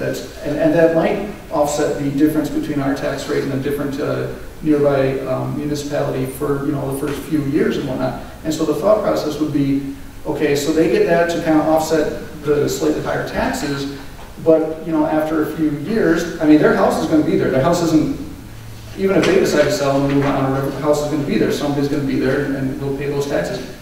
The way I calculated it, I mean, we're breaking even after like even less than 2 years. On my house, myself, the village of New Given last year, I paid just directly to the village, not counting the township's taxes. I paid $934.98. And my taxable value is actually noticeably less than what the ones that are currently going to be built are going to be. And if, I think $1,500 is a reasonable mark. They'd be making that, I mean, we would be making that back within a year and a half of each house. And everything after that would be gravy. And again, as he kind of alluded, as Trustee Meissing kind of alluded to, we don't know how long it's going to last. And Lombardo only recently came back, and that's just Lombardo. This would be open to any and every developer. But we don't know how long they're going to stay. They only came back when prices were at their peak, what they are now. And who's to say they don't, pack up and leave the village as they did for an entire decade with, again, I mean, I know it's filling in a little bit, but we still got subdivisions that are half developed. And then who knows how long it's going to be that way for another time. So, I mean, $1,500 sounds like a lot per house or whatever. I even further offered in the email, I think consideration should be had to retroactively for the last couple of years, since kind of the building boom kind of came back, offer maybe $500, a lesser amount, but something to the other ones that recently bought new houses too. It would get them talking. It would make them feel good and everything, so hopefully get some positive PR as they talk to their friends and neighbors. But hopefully then they would say to their neighbors, hey, I just got a $500 check in the mail, that's great. And the neighbors go, why, what for? They say, oh yeah, that's great. But you know what, you could get a $1,500 one if you moved to the village. You should check it out. And I think even a retroactive incentive could also be of benefit too, a smaller one I would say. But again, I think with each new home build, it's pretty black and white, literally. I would think that we'd make our money back in less than a couple of years on each house. Do you think, first of all, for clarification, that's Richmond Township? Correct. Okay. Yes, correct. Yeah, you're right. City of Richmond was 38.39. Yeah, so we're only a couple mil different from us. Okay. Do you really think a $1,500 check is the difference between buy and not to buy? I think it could be. I think it is a mental incentive. I personally do. I think that if they're teeter-tottering on, which some were, and again, it's hard to extrapolate in an email. Her email is relatively brief, but you did see that I forwarded it on. I did ask for her permission, but in a longer conversation I had in person with her the day or two before, the representative from Lombardo said that there were some that were all the way down to the closing days. They had talked for weeks, they had planned out all the details, and then they saw the tax millage and they said... Oh, it happens. And because I talk to people much higher on the food chain who don't share that same sentiment. Well, she's the one who interacts directly with them. Like I said, I talk to people much higher on the food chain Sure. who don't share that same concern. As far as Perhaps taxes they might be go, disconnected from it, but I can't tell you how many people I received messages from as president of the HOA. Well, there's messages and there's less than an hour before the meeting, messages. Trustee Hesse, he texted me and said he wasn't going to be able to make it, but he said, in terms of the email that, her name escapes me right now, but that she sent, please feel free to use my family as an example. His mom and dad were ready to sign on the dotted line and backed out at the last second. So that, and they were looking to do a little higher end. They weren't just going at the, 240 right now they start with? I think there was like north of 300. And we missed out on that one. And in my mind, the thought process is, okay, so even if it's not a direct make or break, and 9 out of 10 of them perhaps aren't, but again, we make it back in a year, even if it wasn't a make or break, even if they were going to build a house anyway. Okay, so we lose out on 1 year, but for that one that we do get it on, again, they're going to be paying probably over $1,000. I can appreciate it. Make it up. I can appreciate all of that. Just 10%. But in all fairness, you said for the new home buyer and the ones who have bought since they've come back, but how about the ones who bought 10 years ago? Right, and I get that. And Well, 15 years ago. And here's the thing, and And I 20 years ago. Yeah. How about the rest of the residents? So here's the thought process, and perhaps people share your sentiment and everything, and I understand that. Up front, there's that, well, I've been here, heck, you should be rewarding me, I've been here for 10 years, I've been here through the hard times, I've paid my fair share.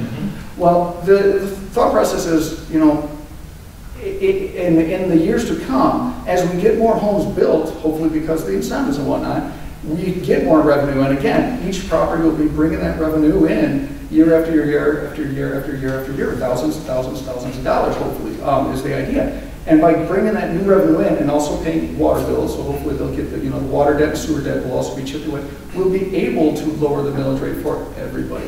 If that was a guarantee, I'd be all over this. But there's no guarantee. This is my opinion, and I'm just gonna give my opinion. That when you go to buy a $300,000 house, if 15 is gonna make or break if you can't afford it anyways. Well, not necessarily. That's my opinion. It's not necessarily the 15 of the 300,000, it's the Or that 30-year mortgage or whatever it It's is. the that $5,000 or first year. $6,000 taxes annually and having 15 off of For that. personal discussion, I don't think he minded at all. In fact, he said he was going to bring it up at one point. But Trustee Hassett, parents, they can easily afford it. And then he said, oh, he could afford a house 5 times that value and afford to pay the taxes. It wasn't the fact that he can't afford it. He was just, his parents were just shocked that, and whether it's deserved or not, but that what he said is they were shocked to find out how high the millage rate is. And I just think that if this was offered, it would mentally say, hey, look, we understand, we get it, we understand, but we want to kind of ease that factor. Well, it very well may attract some new buyers. Do we do it at the risk of offending hundreds? I'll take the whatever, but It's not about heat. It's about fairness. right.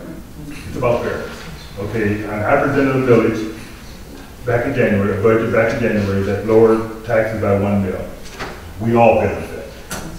Okay. You know, I'm just giving my opinion. I just don't think that you know, that type of incentive is going to go very far. I just don't think it would. I guess at this point, I don't want to put the cart before the horse. I don't know if he knows the answer right now, or is this even Let me late? hear Mr. McCauley. I think he's trying to get into the conversation. Yeah, my opinion is I'm not in support of anything retro, but I like the idea going forward. I don't know if I like the actual cash payout, but to say that it wouldn't be effective would be a little bit misleading, because a tax abatement programs work. And this is basically, instead of saving the money, not paying the $1,500, I'm getting the $1,500 but still paying. It has almost the same effect. I don't know, maybe psychologically it's different, but it would have some effect on the sales. But I don't know if I would like getting this money to somebody else to live here. I mean, it's Yeah. even though it's the same thing in principle, it's Tax abatement is, you know, we look at tax abatement as money that we didn't have and we're not going to receive. Now you're talking about cutting a check. But again, this is, and it's again, Now if you it push it. comes out of the coffers. Okay, right, indeed, for one, basically, virtually 1 year, 1.5 years, basically. Again, you know, you're talking about, even if 9 out of 10 of the new home builds would have bought it anyway, without this incentive program, if even just 1 out of 10, even 10% of the new home buyers did it because, you know what, hey, that's not bad, okay, you know what, let's do it, honey, let's go, move to New Haven. I know we're kind of debating, but you know what, let's go to New Haven. 1 out of 10 of them, then, you know, you're going to make your money back in 7 or 8 years, 6, 7, 8 years. Even We'll you're be making back money. before that. You're even making the money back from the 9 that didn't. If 1 out of 10 does, according to my calculations. But And again, that's in addition to water and sewer debt that, you know, each new house is going to be paying down as well. Sure. So the whole idea is this is a start, this is hopefully would be a start that gets the momentum going. It would snowball from there, because as you get more houses, you get more people giving revenue year after year after year. I totally agree with that. We can lower millage rate for everybody. What if instead of the check, if it was like a tax abatement, if we set it up like the enterprise zone? That's what we definitely can. Years. Okay. I'm really not sure that there are a lot of people that would be stupid enough to fall for a bait and switch. Yeah. And that's what this is. Yeah, we'll give you 1,500 now, but next year it's going up to 6,000. That's again, that's not what it is. And Yeah, it's exactly I agree. It's not. Now, you can say that as your opinion. Please don't say it as fact. That's not. Here's, again, Trustee Hash's family. He brought it up. He said that I could use them as an example. They could easily afford it. They couldn't afford a house 5 times the amount. And they had design. They didn't want to. That was... to them, they were offended, basically. They were shocked, they were a little bit offended. They also found out with the improvements they wanted on the house wasn't going to be worth what they were going to pay for it. That also factored into it. That is a minimal, it comes in also play, because they could have fronted the cash. Again, money was known. They did not. We understand that. I know that story. And there's others that, I guarantee you the same thing, because I agree with you. I agree with you. If you came up and said... $300,000, hold on, let me finish my thought. $300,000 house, $1,500, don't roll your eyes, you interrupted me. If you're going to be looking at buying a $300,000 house, a $1,500 incentive shouldn't be the make or break. I agree with that. But it does make it so that they say, you know what, they understand what's going on. They understand that we're kind of looking at the numbers and we kind of don't like what we see. We can afford it, but why should, you know, I mean, Sure, they want the house to appraise out. You know what, $1,500, hey, all right, you know what, let's, you know, and I could see it making, you know, changing of mind, somebody who's on the fence. We all got an email, I assume we all got an email from somebody about 3 weeks ago, 4 weeks ago. I did. And, yeah, it didn't say the recipients, but I assume we all got it, it sounded like it. And that was somebody who now they didn't say that they couldn't afford it or not, but again, that just goes to show, and then you talk to Sierra, the representative from Lombardo, and she said that, and actually when she spoke personally to me, she said like 2 or 3 have gone out each month, and then in the email, I think she said like 3 or 4 in the last 4 months. But she expressed that it was a higher number than that when we verbally talked. But I do think there's a mental incentive. I mean, heck, no. Well, here's the deal. Okay, so we've had this discussion. Do we have any other comments? Why don't we take a review of what we're paying for, contact other communities for best practices, see if we can lower the millage rate for everybody. This incentive, it sounds like a great idea, but again, somebody would have to say, look, if they have 6 months left to live, then I fall for it. But after a year, your taxes are going up. It would be nice to, I think this is a good conversation. I think we're long overdue to look at exactly what our tax rate is, why it is the way it is, and see, we've already lowered it 1 mil, lowering it for everybody else would be a good thing. From what I understand, the tax rate wouldn't change, you're just cutting a check to offset it, so you would be paying the same amount. They would be paying the same taxes, right off the get-go. This would be a one-time incentive. But cash offer. Yeah, we'd give it back to them. We'd give a portion of it back. Yeah. So would this be I would remember, well, I a would say cash incentive or just a reduction in taxes? No, I would say, check incentive. I mean, I wouldn't say we can't. I don't think 15. And I don't have a legal opinion, but I'm going to request one. I don't think we could just lower their bill. No, it wouldn't be through millage. No, it wouldn't be through millage, it'd be a cash. We can't. That's when we look through. We can't. Enterprise. No. Doesn't Okay. about taxes. Okay, so it would have to be in some form of rebate. Yeah. Trustee Bradmore was more so just saying that we could take a hard look at all of the millage for everybody. Yeah. Well, yeah, which We're we've trying to done. do that every day of the year, you know. Yeah, we do. You know what, I am still a proponent for incorporation as a city. There'd be a seismic shift in the way we do business. But, you know, we're giving 3 mils to Lennox Township to do a couple of things. I know, I'd rather keep that 3 mils, but, you know. But I think, again, we need to look at our structure. Talk to other communities about their best practices. and see if we can just cut it across the board for everybody. Township mills is 0.81. Yes. I actually had the whole breakdown. Yeah, we don't pay the She told me, the township. county told me it was 3, the township told me it was 3. No. I know most of it's a pass-through to Lennox, A lot of it is past. I mean to the county, yeah. County and the school Yeah, district. you have school debt, township, library, county debt, HCA, ISD. SMART, zoo, veterans, DIA, You, state education, MCC operating, MISD. Do we know when county. the school debt's gonna be paid off? some of it should be coming due. Okay, another And out of thing. 41 bills, 28 is outside this community. Yeah. Right. Is that already in? Another thing, I mean, you have to look at the realisticness of it even being practical. I don't get me wrong, I would love to pay less. I would absolutely love to pay less. I pay, thousands of dollars per year in taxes every year. Yeah, I would love to save a couple $100, absolutely. But if we were to do, to be able to even do that, even a fraction of a mil or whatnot, you'd be talking of lost revenue of, gosh, our accountant would be the one to tell you, but even if we were looking at cut it like a $250,000 or something, you'd probably be talking, tens of thousands, hundreds of thousands. I don't know the exact figure, but in order to, offer, okay, you now built a new house, here you go, $1,500. Even if, okay, so 20 of them get built, and again, we're going to recoup it like the next year or two, or whatever the case may be.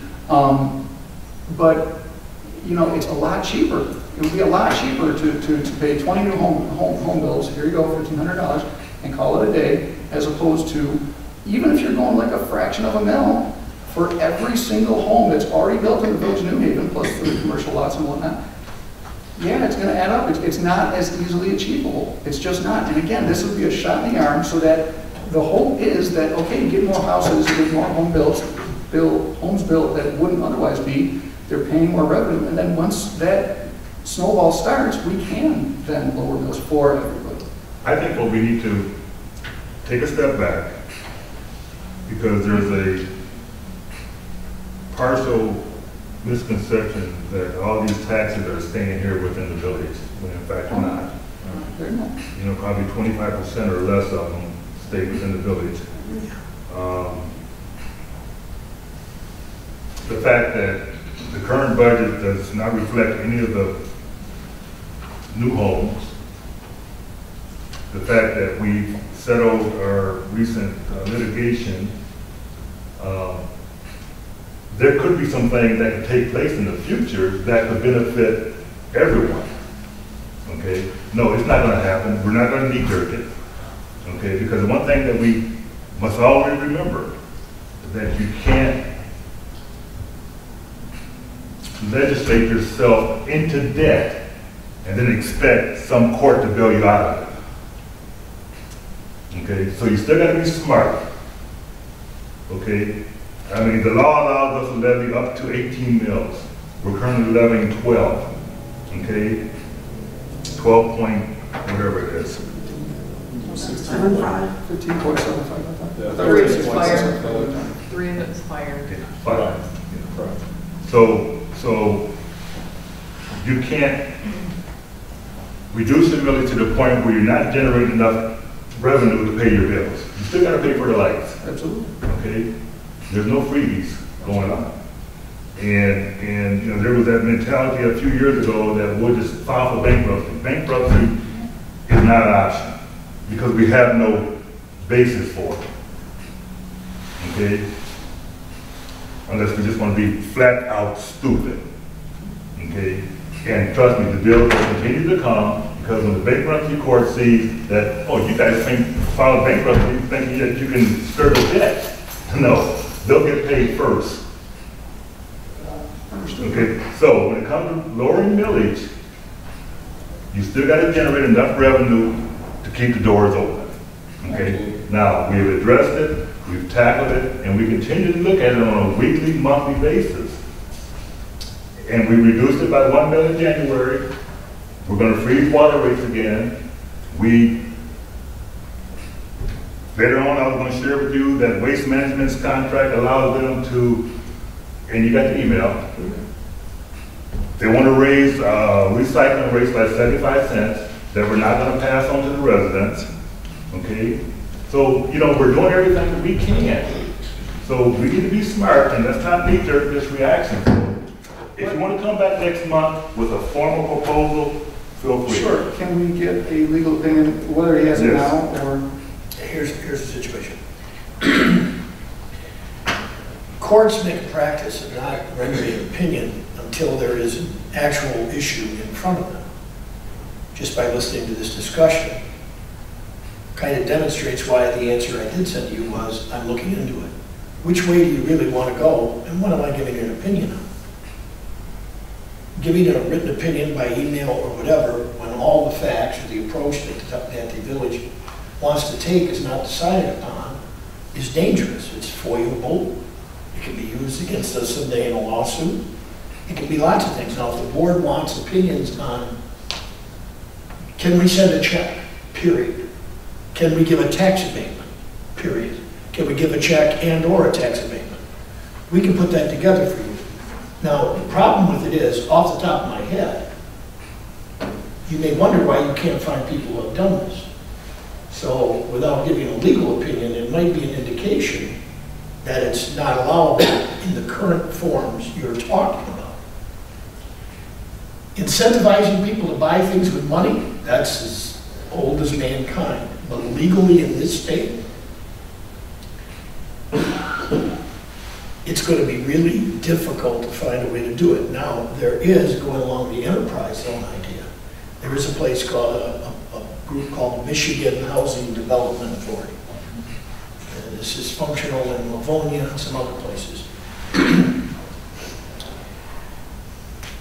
They work with local banks, mortgage companies, to loan people down payments for first-time home buyers, or home buyers who haven't bought or been out of home for 3 years, up to $7,500 interest-free to cover that down payment.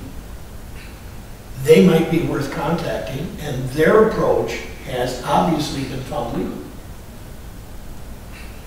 It's almost like an enterprise type zone approach because they work with banks and whatever to help incentivize new home buyers. And they do it, as I understand it, by geographical location. To give a broad answer, is it legal to incentivize home buyers? I guess it depends how you want to do it. And when you get a specific idea how you want to do it, then I can give you a specific opinion. Generally, it's a very negative legal approach so far. Are there ways that you might be able to do something to incentivize home buyers other than lower your taxes? That's possible, and if the board wants a specific legal opinion, I'm happy to provide one. But I think you got to decide first, or vote on first, what do you specifically want to know? And we'll give a specific answer to the board. Okay, so on that note, I did make it pretty specific in the email. I said $1,500 for each new build certificate of occupancy with a possible $500. And again, this is stroking out the check. Just regular, post out the check code, $1,500 for each new build from this point going forward. Once the program is incorporated, with a possible $500 for the people in retrospect up to, let's just say, 2 years. For those certificate of occupancies which have been issued residential in the last 2 years. And again, that was laid out, that was in the email. Well, but the theoreticals in the email are, where is the money coming from? And that's just it. I don't know where that's the general. So I don't know. How can I answer that? Until the board says, you never responded to my email. I did respond. You said I'm looking into it, and that was after 3 emails. And clearly, I looked into it. That was after 3 emails. First of all, my responses should be to the board, requested by the board in an official way. These are relatively quick and easy. No, these are not quick and easy. If they were quick and easy, you guys would have a vote. This isn't quick and easy. Clearly, no other community that I can find is doing this. So how quick and easy can it be? So that would have been a great response. There's my response. Now, my phone also rings, but to have to put it in emails and make it a record forever, I'm not going to engage in that. That is bad legal practice. Okay, so on the Michigan note, I believe, and I'd have to double check with this, but I'll extrapolate on that. But I can say with 99% certainty, although I hate saying 100%, but with 99% certainty, because I've had communication with them, because they were also, as brought up when researching the Neighborhood Enterprise Zone Act and the Obsolete Properties Act, They got brought into the mix and whatnot, and I spoke with them. I believe I inquired as to what they can do, and I don't believe our village qualifies. I don't take that with 100% certainty, but I'm pretty sure. However, that being said, the program that you mentioned there, $7,500 loan, interest-free, again, I think that is more of a bait and switch, such as like Trusted Pridemore alluded to, or Dilbert. I think incentivizing, down payment portion of it. Understood, but that's incentivizing people to take a loan for something that they otherwise might not be able to afford. And that's kind of, and again, this is my own language, this is my own opinion, disclosure, but that's kind of more fudging the numbers. What we're proposing is, hey, you can already afford it, you can already go get the approval from the mortgage, they've already said that you're approved, and we believe that you're financially set, you can take on this payment, and then boom, we give them, after they already did it, after they already signed, after they're already financially committed and whatnot, then we give them the money, because they already have met and are capable. Okay, let's put together, because if you want to put together a formal request so that we can get a legal opinion. Okay. I'll forward the message to him, CCU. Forward to me. Okay, all right. Okay. I'll look at Trustee Mason. And if I may say, it needs to be 30 words or less. Right, yeah, no, pretty much what I said, we'll fine tune it, but yeah, I think it's. Because I don't want the intent to be lost in interpretation. So I'll be doing the writing. You know, in the meantime, though, I would definitely request, you know, I mean, we talked about, you know, the village, but if all of us could just try to think outside of the box and, you know, or try to search just what are some things that we could do? Because, I mean, it kills me that we have, you know, we have Lombardo here, we have them wanting to build, we have, you know, lots for sale. What do we need to do to get people into these lots? They're going to be coming to us at the end of the year for opening up an additional 66 lots. They are. And they're having problems with the current lots they have. Well, makes me nervous. And I guess that's what, you know, I was referring to, that the people that I communicate with, knowing that they're looking to open up the other 66, that if they're having such a hard time with the current, why are they looking to open up the other 66? So, and they're looking to come back into Amherst, and they're looking to go, so they're not shying away right now. I'd like to just, on that note, in talking to the sales rep, she said that in the last month there's been 0 sales made, 0 inquiries. It's been really rough. I think the Federal Reserve bumped it a quarter of a percent. And that could be a bigger issue. I agree, but here's the thing, and then I read another article saying that they're thinking about, it's kind of a weird way of doing it, but effectively sort of kind of freezing / kind of dropping it so it might get relief again. So hopefully business picks up. But the fact of the matter is, and talking to other realtors in the area and many other ones across the board, but there's not much optimism that it's going to be lasting for years to come. It might be a year or two is the general thought of realtors that I've picked the brains of. A year or two is what they're perceiving. So my thought process is get them while we can, and again, at rates that they can afford before potentially it does go up, and then they can't afford it, and then the developers do leave town, and we never see them again, and we have, you know, half-developed lots. Get them in, get the revenue in, and get them in houses that they can afford before they're not affordable. That's largely the thought process. Okay. Put together a request and send it to me now. Forward.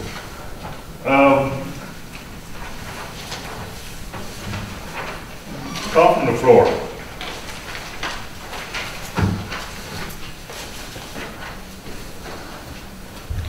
Call from the floor.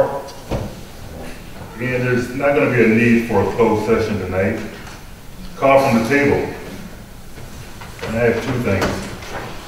I had mentioned earlier that the waste management contract, we were notified yesterday, that because of the recycling and China not buying as much recyclables and that the contract allows them to pass on the additional recycling costs to the village residents. And they're requesting 75 cents per month. Per resident. And because of our fund balance in our trash account, we are not going to pass it on to the residents. We're going to absorb it. With council approval. I make a motion that we absorb the 75-cent increase from Waste Management for recycling. Support.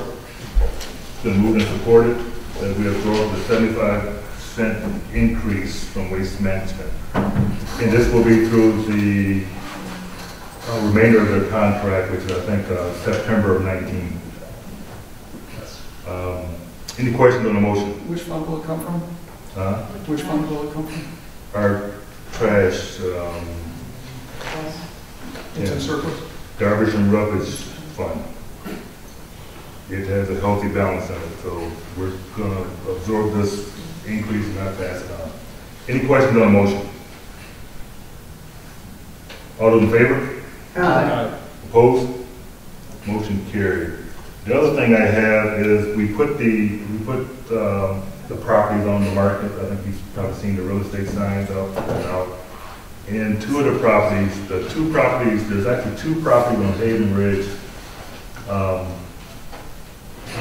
We had thought that was one lot. It's actually two lots. They're two unbuildable lots.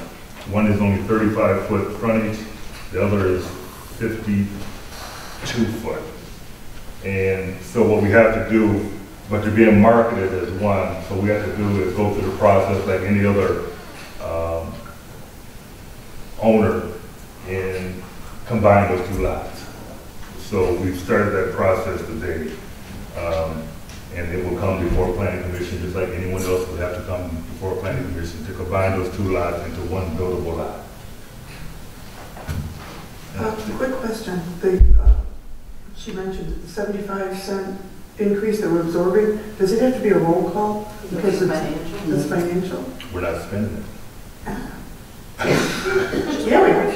Well, We're not passing it along, but it's a financial decision made by the board. okay. But we're not spending it. I was just curious. Let's recall that. Trustee Kreger? Yeah. Trustee Meisen? Yes. Trustee Capoli? Yes. Trustee Hickle? Yes. President Hilbert? Yes. Thank you.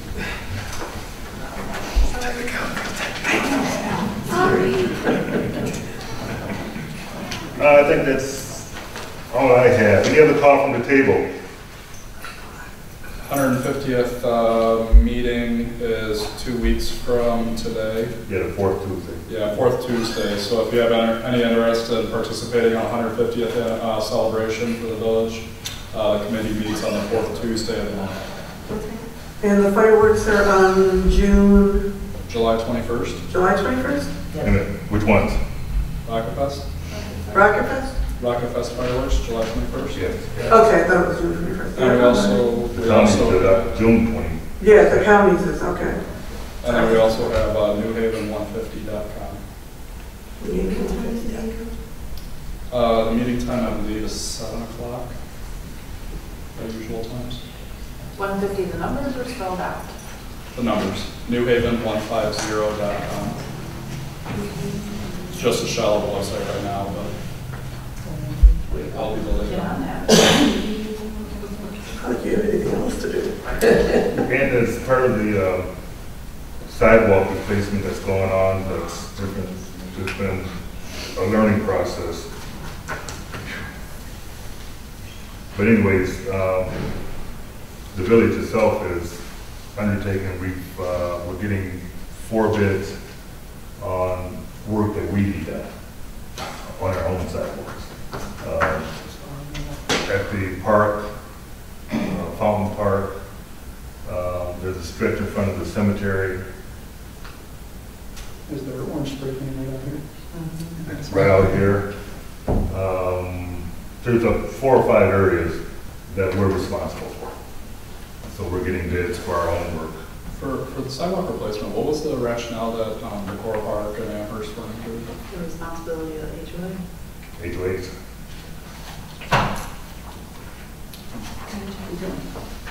But I also think that there weren't any that were that bad. Because I think they had gone through. I don't know, there's some in Amherst that are marked off with spray paint, around our mailboxes, I don't know about in front of residential homes. Did you do the, you guys went through the sidewalks, right? But they didn't go through the, You didn't go through Decorah or Amherst or Pembroke? Initially, we did, but then we were notified that these are not closed. please come up. Yeah, kind of. Because I thought you had said maybe they weren't that bad initially, initial review. Yeah, You guys did a visual. we did the visual, but we didn't mark anything. Thank you, that's terrifying. Yeah, that's different. We only looked at the conditions. As far as trip hazard, that's what the DPW is doing right now. Oh, okay. Because there are trip hazards in Amherst. But the markings were not done by the village. No, I know, they're. No, but I'm saying there was like an initial review and things weren't Yeah. looking all, Yeah, and then we informed them that, because we were informed by Amherst HOA that they were doing there.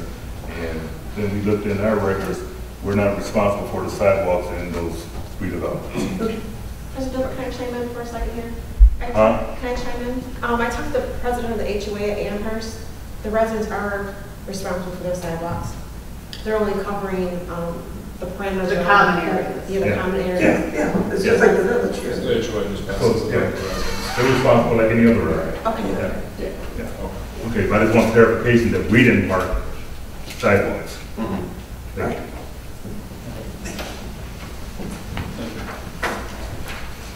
Okay, call from the table. Motion to, I'm sorry. I was getting premature. Premature pronunciation. Motion to adjourn? Motion to adjourn. Thank you. Second.